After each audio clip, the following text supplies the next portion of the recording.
U48, we back. Let's go. Hey, shout out Jacqueline, man. She know you getting those right, getting big. You already know. 14. Mark yourselves a cat. Get 20 years. Good job, Mark yourself. The highest paid DB in the CFL. We do it all. Great athletes, better person. U48, we in this joint. And you got my boy Jay over there. You dig? Red's got U48. Real rotation. All the way. All the way back. You know, big shout out to my favorite nutritionist, Jacqueline. She came back to help my little kids out. Big 48, you know, another grind. U48, baby. It's really important that we're fueled for our workouts, and then after our workouts out, we're eating and recovering. Like that's one of your most important meals because it's for recovery, right? You want to like recover as quickly as possible. You need to get in a lot more calories, and you're like, shoot, I can't eat any more food. You can load up on your fats because you could do like, you know, a tablespoon of olive oil, so like peanut butter, olive oil, heavy cream, coconut cream, things like that. So I always say like half your plate or like 2 fistfuls of carbohydrates, sometimes even more. You don't want to be like loading up on sugar. You definitely want to have starchy carbs, but they can help you get in that, like adding in honey to your oatmeal, honey to your yogurt, stuff like that can help you get those carbs you need like pre-workout in the morning. If you're training for more than like 60 minutes at a time, it's good to have an intra-workout carb, so like a powdered carb during your workout, or if, like I said, if you're doing a double training and it might be soon after. What's intra? Intra is during your workout. So for instance, if you were just training now and it was an hour and then you were going into another, say you go straight out to the field, and you really didn't have time to sit there and have a meal, then that's when we would do something like a powdered carbohydrate that would be in your drink.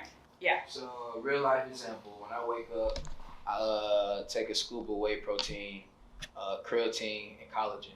Shake it up, drink that, and I'll eat like one of these bars right here and a banana.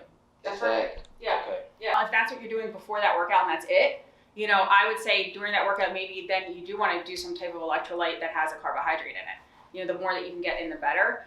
Scenario, if somebody really can't eat in the morning, we do something called a carb backloading, which would mean that like your last meal of the day at 10 o'clock at night, you are doing a ton of carbs so that when you wake up in the morning, they're still in your system.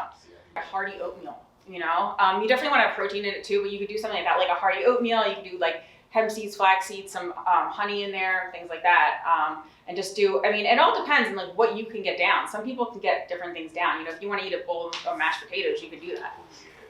Or like sweet potatoes with, like I always say, like do like a mashed sweet potato with like some honey in it or something. Ideally, you do want to eat before you come in, and some type of protein. So like that shake is great that you're doing that.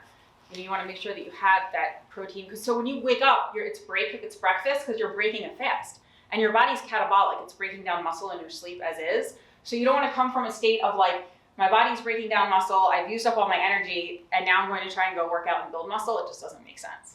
Everybody's different with sweating, so there's actually no formula. Everyone's different on how much sodium that they put out. So we need to sweat a lot, but we want to make sure that we're replacing that with our water, and not just water, but also the electrolytes, because that pulls the water into the cell. Water weight, but I know a lot of times coaches will want to weigh you before and after, and they're like, oh, you can't lose 4 pounds during your workout. It's like, well, you can't control that. You know, you will, as long as you can put those 4 pounds on within the next couple hours before you go to bed at night, then it's okay. Yeah, we do that. We weigh in and weigh out, and then based on how much weight we lost during the workout or practice, that's how much she would say we need to drink this, yeah. or we need to eat this. Exactly. So you weigh yourself pre and post exercise. For every pound lost, you want to, and I just put like a shaker bottle. I just say, so for every pound you lost, you need to do about a shaker bottle's worth of water. And then there's some foods too that can help with your electrolytes. So anything that kind of has salt in it. So like pretzels, like again, jerky, pickles, olives, salted peanut butter, canned tuna with sodium in it, avocados, coconut water is another one. Coconut water, you have to put some salt in it because that's just potassium. You need half your body weight in ounces plus 8 ounces for every half hour you exercise. So how many hours a day do you train? 5, 6. 6 hours a day you train? That'd be 8 times 10. That's another 80 ounces you're saying on top of half. So take your body weight, divide it in half, and then add on another like 80 ounces, which I think is crazy. Add on another like 60 ounces. Yeah. So what is that? How much water is that? 175. Yeah, so like figure you need, and now you also get some water in the foods you have, or if you have like coffee or if you have tea, but let's just say you need at least a gallon a day of water. And we say like just take like big gulps of it, you know, every once in a while. I mean, you should be able to go through 20 ounces during your workout, you know, without counting it all at once. As I mentioned, sleep's really important, and that's because so much happens in your sleep. Like your testosterone is repairing, your red blood cells are repairing, your growth hormone is kicking in your sleep. We know that athletes that get less than 8 hours of sleep, their chance of injury increases by 1.7%. As you go through sleep cycles of like light sleep, REM sleep, and deep sleep, and it takes like 45 minutes to go through a cycle. So if you're just doing like, you know, 2 hours here, 2 hours there, it's not the same as 8 hours. Obviously alcohol is a no, because alcohol stops muscle protein synthesis and prevents recovery. So there's a lot of supplements out there. Some of the supplements I just really focus on during this time is like protein, heavier creatine, which is like one of the best supplements out there, because not just does it help with like power output and muscle, but also is a neuroprotector for your brain. And we see a lot of studies now that are just showing that it helps with cognitive function long term for everybody. Like creatine is the miracle supplement. Fish oils, which help decrease inflammation, and that's something that's like systemic inflammation. So you might be like, oh, well, I don't have an injury. Fine, it's still take fish oils, because if God forbid you do have an injury, it's going to be less pain meds and stuff that you're going to need that. Electrolytes, like we just spoke about, for hydration, and then collagen, which strengthens soft tissues and like your ligaments, tendons, and also for your gut health. So collagen is one of those like newer supplements you see that we put into the protein. Collagen proteins are different than regular protein. So if somebody says to you, you know, you need to have 200 grams of protein, you don't count the collagen towards that, because it doesn't build muscle. Also, I'm sure you guys have heard this a million times, but if you do take supplements, don't ever get anything that's like not NSF for sport or informed choice for sport. Or there's like the Aegis app, which you can go in on, and anything that's approved on there is like approved by the league. So those are things you want to make sure, like don't ever take a supplement from like your friend who's like new supplement company that they're making down the street. And then like cooking for yourself. So there's a whole thing on here about like figuring out how to cook for yourself.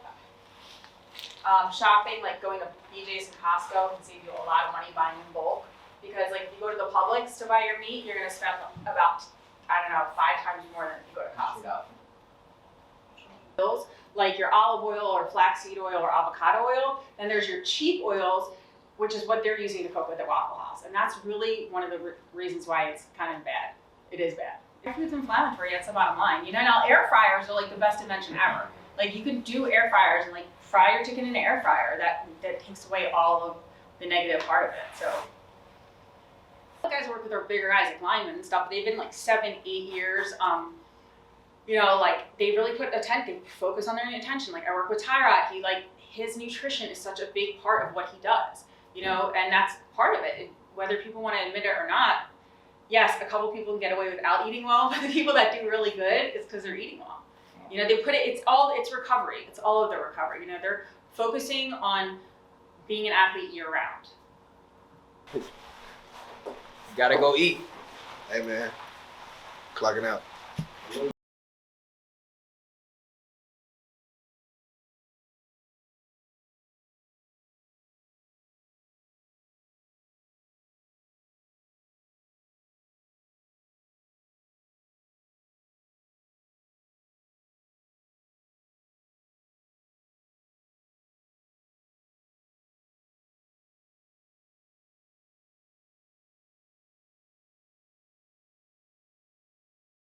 I just base it off of like, first of all, what's their goals, gain or lose weight, how many calories they having.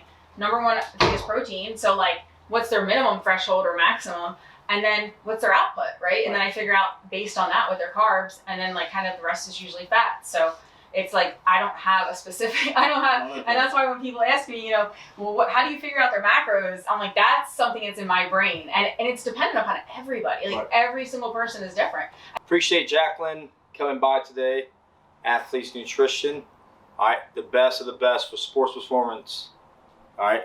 So if you need to get your nutrition right, make sure you hit her up. Don't slide her in DMs. It's always great coming out to U48. Love being part of the family, watching the guys train, wishing I was training with them.